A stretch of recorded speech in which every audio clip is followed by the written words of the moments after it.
ನಮಸ್ಕಾರ ಗುರುವೆ, ಮತ್ತೊಂದು ಸಲ ಲೈಸೆನ್ಸ್ ಪ್ಲೇಟ್ ಕೆಫೆಗೆ ಸುಸ್ವಾಗತ.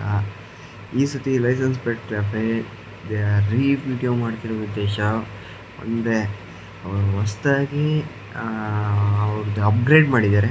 ಅವ್ರದ್ದು ಏನು ಡ್ರೈ ಗೋಬಿ ಏನಿತ್ತು ಅದನ್ನು ಅಪ್ಗ್ರೇಡ್ ಮಾಡಿ ನ್ಯೂ ಸ್ಟಾಕ್ ಇದ್ರ ಥರ ಟೇಸ್ಟ್ ಥರ ಕೊಡ್ತಿದ್ದಾರೆ. ಬಿಕಾಸ್ ಓಲ್ಡ್ ಕಸ್ಟಮರಿಂದ ಹಿಡಿದು ನ್ಯೂ ಕಸ್ಟಮರ್ವರೆಗೂ ಪ್ರತಿಯೊಬ್ಬರು ಬಾಯಲ್ಲಿ ಬರ್ತಿರೋದು ಒಂದೇ, licence plate cafe only for dry gobi, dry mushroom. ಅಲ್ಲಿ ಸಿಗೋ ಎರಡೇ ಐಟಮು, ಬಟ್ ಆ ಎರಡು ಐಟಮ್ಗಿರೋ ಡಿಮ್ಯಾಂಡ್ ಮಾತ್ರ ಬೇಜಾನ್ ಲೆವೆಲಲ್ಲಿದೆ.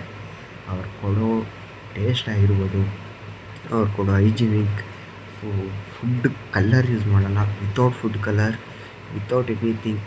ಅವ್ರದ್ದು ಏನೇ ಕಲರ್ ಬರೋದಿದ್ರೆ ಅವ್ರ ಸೀಕ್ರೆಟ್ ಮಸಾಲೆಯಿಂದ ಬರುತ್ತೆ. ನೀವು ಕ್ರೌಡ್ ಮಾತ್ರ ಹಿಂದೆ ಆಡಿ ನೋಡಿದ್ದೀರಾ. ಆ್ಯಂಡ್ ಅವ್ರು ಪ್ರಿಪೇರ್ ಮಾಡೋ ಸ್ಟೈಲ್ ಮಾತ್ರ ಡಿಫ್ರೆಂಟ್. ಮುಂದೆನೇ ಫ್ರೆಶ್ಶಾಗಿ ಪ್ರಿಪೇರ್ ಮಾಡ್ತಾರೆ. ಎಣ್ಣೆ ಬಗ್ಗೆ ಎಲ್ಲ ಆಲ್ರೆಡಿ ರೀಸೆಂಟ್ ವೀಡಿಯೋದಲ್ಲೇ ಹೇಳಿದ್ದೀನಿ. ಆ್ಯಂಡ್ ಈ ಸತಿ ಏನಕ್ಕೆ ತಿರ್ಗಾ ಮಾಡ್ತಿರೋದಂದರೆ, ಅವ್ರು ಡ್ರೈ ಗೋಬಿಲಿ ಅಪ್ಡೇಟ್ ಅವರೇ ಮಾಡಿದ್ದಾರೆ. ಅವ್ರ ಕಡೆಯಿಂದ ಅವರೇ ಅಪ್ಡೇಟ್ ಮಾಡಿ ಬಟರ್ ಡ್ರೈ ಗೋಬಿ ಸ್ಟಾರ್ಟ್ ಮಾಡಿದ್ದಾರೆ. ಮುಂಚೆ ಇದ್ದಿದ್ದು ನಾರ್ಮಲ್ ಡ್ರೈ ಗೋಬಿ ಸಿಗ್ತಿತ್ತು. ಇವಾಗ ಬಟರ್ ಹಾಕಿ ಇನ್ನೂ ಫ್ಲೇವರ್ಫುಲ್ ಟೇಸ್ಟಿಫುಲ್ಲಾಗಿ ಕೊಡ್ತಿದ್ದಾರೆ. ಅವ್ರ ಕಂಪಲ್ಸರಿ ಅಲ್ಲಿಗೆ ಬರೋ ಜನ ಏನಂದರೆ ಸೀಕ್ರೆಟ್ ಮಸಾಲೆ. ಅವರು ಹಾಕೋ ಸೀಕ್ರೆಟ್ ಮಸಾಲೆ ಇದೆಯಲ್ಲ, ಅದಕ್ಕೆ ಸಪ್ರೇಟ್ ಫ್ಯಾನ್ ಬೇಸೇ ಇದೆ. ಆ್ಯಂಡ್ ಹೋಗಿ ವಿಸಿಟ್ ಮಾಡಿ licence plate nearby to AGV layout arch, Saptagiri.